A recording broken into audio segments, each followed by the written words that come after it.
یا اس چیز پر جو اس کی طرف اللہ تعالیٰ کی جانب سے اتری، اور مومن بھی ایمان لائے۔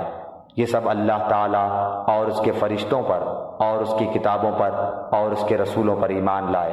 اس کے رسولوں میں سے کسی میں ہم تفریق نہیں کرتے۔ انہوں نے کہہ دیا کہ ہم نے سنا اور اطاعت کی، ہم تیری بخشش طلب کرتے ہیں، اے ہمارے رب، اور ہمیں تیری ہی طرف لوٹنا ہے۔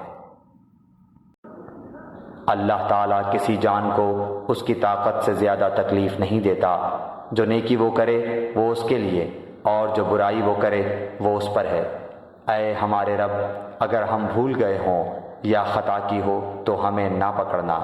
اے ہمارے رب، ہم پر وہ بوجھ نہ ڈال جو ہم سے پہلے لوگوں پر ڈالا تھا۔ اے ہمارے رب، ہم پر وہ بوجھ نہ ڈال جس کی ہمیں طاقت نہ ہو، اور ہم سے درگزر فرما، اور ہمیں بخش دے اور ہم پر رحم کر۔ تو ہی ہمارا مالک ہے، ہمیں کافروں کی قوم پر غلبہ عطا فرما۔